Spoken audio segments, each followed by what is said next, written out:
What's up, everybody? Max Friedman here, also known to the Twitter world as Trademark MMA. Today we're going to be discussing UFC Fight Night 95, coming to you live Saturday, September 24th from Brasilia, Brazil.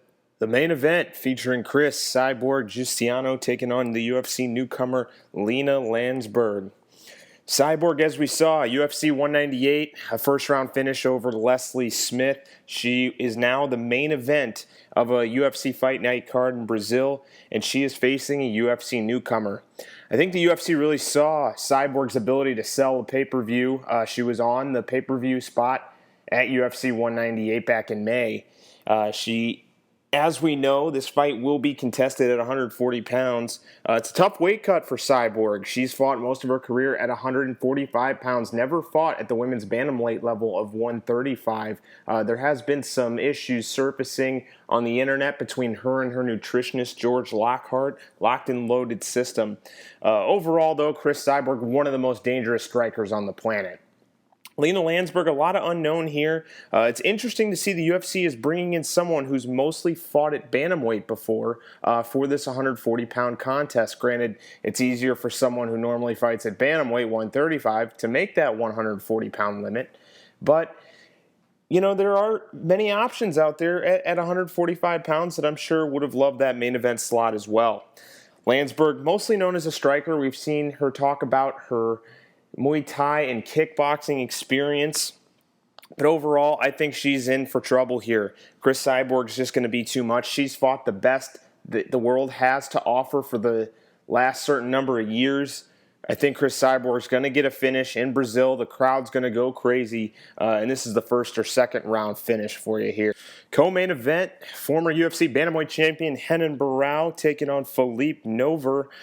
Barão coming off his 145 featherweight debut. That was back at UFC Fight Night 88 in May against Jeremy Stephens. A pretty close fight. Many believe Barão actually won, but he did look good. I thought he really put together his combinations. He took what Stephens had to offer and definitely looked less drawn out than some of those title fights back at bantamweight. I think this is a favorable matchup for Barão. He matches up well against Felipe Nover. Nover is 1-1 in his return since coming back to the UFC in May of 2015. Last fought back at UFC Fight Night 80 in December, a somewhat lackluster performance against Zubair Tukhugov. Felipe Nover, you never know what you're going to get. He looked like he had a world of potential coming off The Ultimate Fighter Season 8. Couldn't put it together in the UFC, was kind of a journeyman, went around to different organizations, had a stint in Bellator, came back. Has a lot of potential, but never really could put it together. I think this is a tailor-made matchup for Barão, and he'll either get that decision or ultimately submit Felipe Nover before the end of the final bell. Heavyweights Roy Big Country Nelson and Antonio Bigfoot Silva collide on the main card. Nelson, I think we can all agree his best days are behind him. His last few performances really haven't been anything to write home about. Bigfoot also experiencing a lot of struggles as of late. Been knocked out in 5 of his last 7. We saw him get knocked out by Stefan Struve back in May in UFC Rotterdam. Odds favoring Big Country big time. A -450 favorite. I like Nelson a lot here.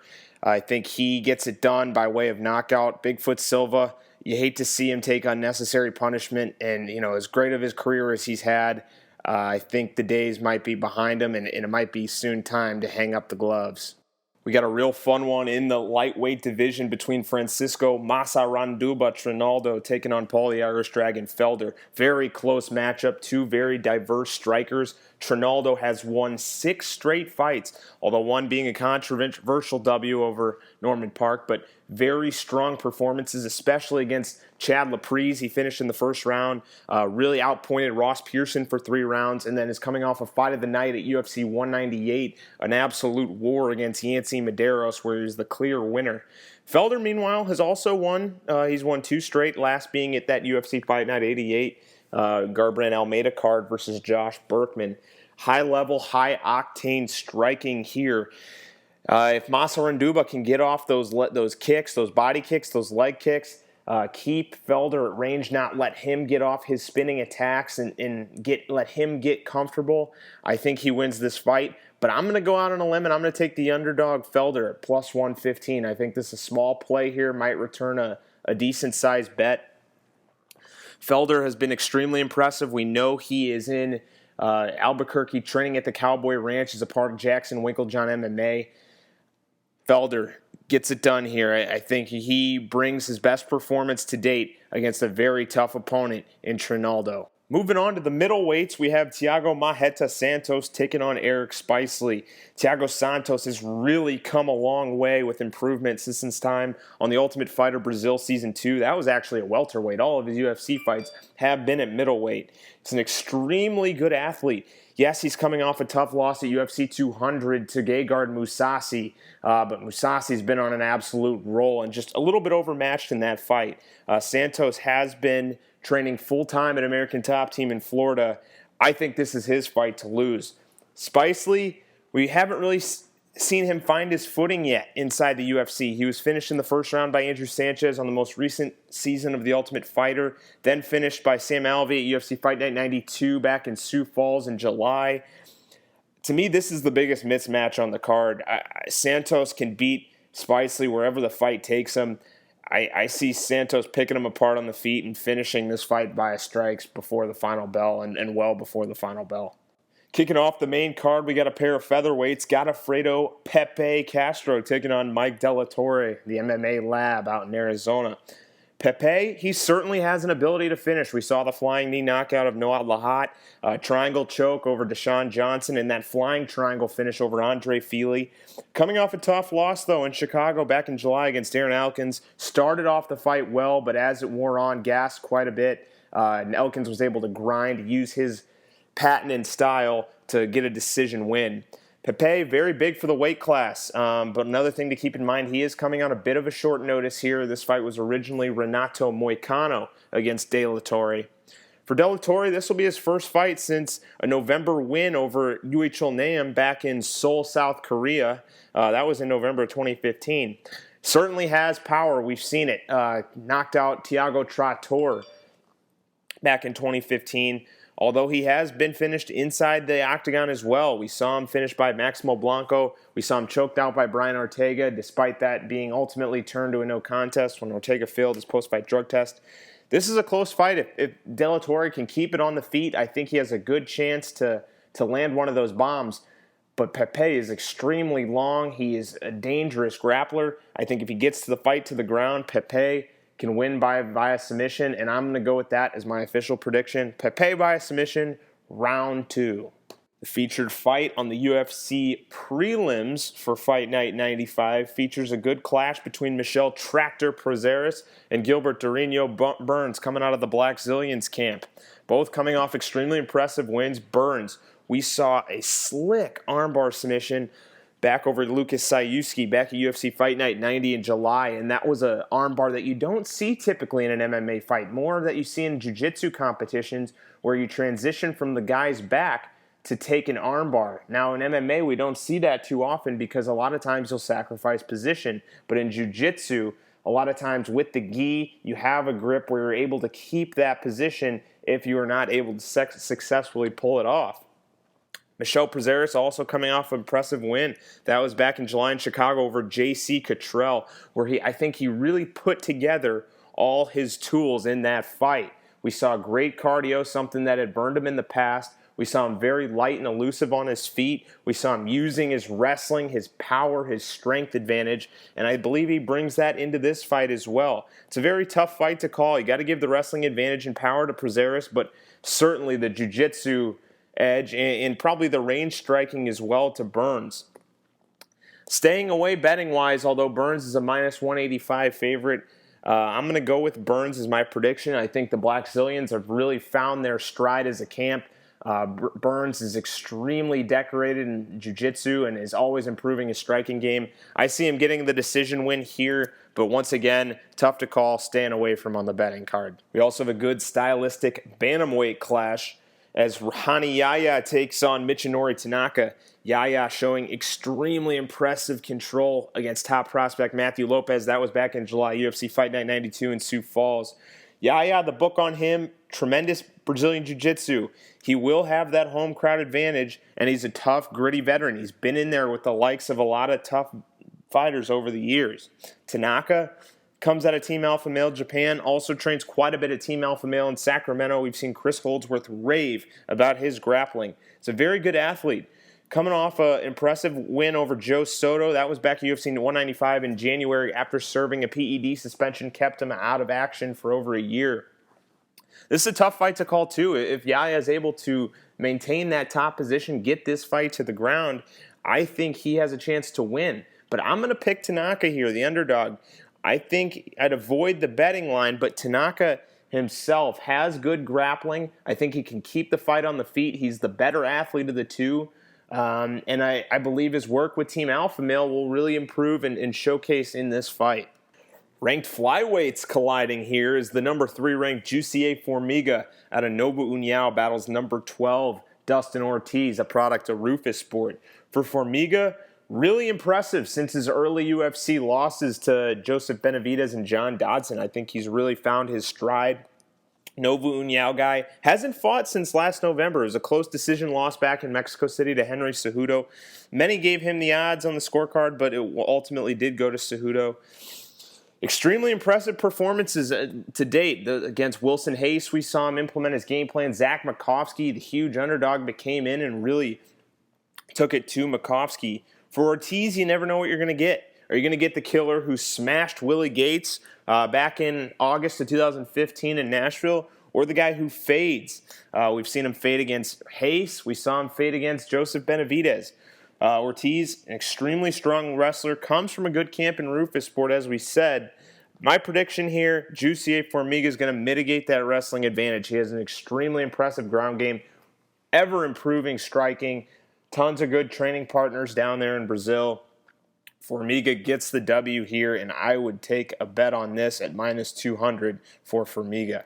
Moving down the card, we have some welterweights colliding here. Brazilians battling each other. Eric Silva taking on Luan Chagas. This fight was actually made by 2 fighters falling out. Silva originally slated to face Brandon Thatch. Chagas slated against Shinsho Ansai. Both Ansai and Thatch received injuries, hence easy matchmaking for Joe Silva pitting these two together. It's been a tough stretch for Eric Silva. He's had back-to-back losses to Neil Magny and back at UFC 197, or I believe UFC 196 rather, in March. Took that knockout loss to Nordine Taleb. A lot of speculation on his performance and his physique since the USADA testing took over. Speculation though, no accusations on our end. But now Silva at King's MMA with the master Rafael Cordero. It will be interesting to see if his game has improved. Chagas, he impressed the hell out of me back at UFC 198. He showed some really strong striking. Was in there against a tough opponent, Sergio Moraes, one of the guys with the best Brazilian Jiu-Jitsu in all of MMA. He has the finishing ability. 12 finishes and 14 wins. I'm going to go out on a limb here. Chagas by an upset via the knockout. You heard it here first, folks. The featured fight on UFC Fight Pass this week will be Alan Patrick versus Stevie Braveheart Ray at lightweight. Patrick, coming off a decision win over Damian Brown, really used his wrestling and his grappling to establish some good top control. For Patrick, typically a little wild on the feet, but always a tough test. Granted, he is 3-1 inside the octagon. Ray, on the other hand, 3-0. But however, coming off a nearly year-long layoff, had to be pulled from the Ultimate Fighter finale card back in July. He was originally slated to face Jake Matthews, was ultimately replaced by Kevin Lee. Ray's got the ability to finish. We saw him finish Marcin Bandel in his UFC debut. A very impressive finish over Leonardo Mafra. I like Ray in this fight, and I like it for a TKO. I think his striking is a little more crisp. He has great cardio and strength and conditioning. Does his diet with Mike Dolce. I think his technical striking will be a little too much for Patrick. I'm going to go ahead and score one for the visitors here, giving Ray the W. Vicente Luque battles Hector Urbina at welterweight in a clash of the ever-blossoming rivalry between American Top Team and the Black Zillions. Luque, Black Zillions are extremely high on him. He's been impressive in the UFC. He saw that Anaconda choke submission over Haider Hassan, scored another submission victory over Alvaro Chango Herrera back in July.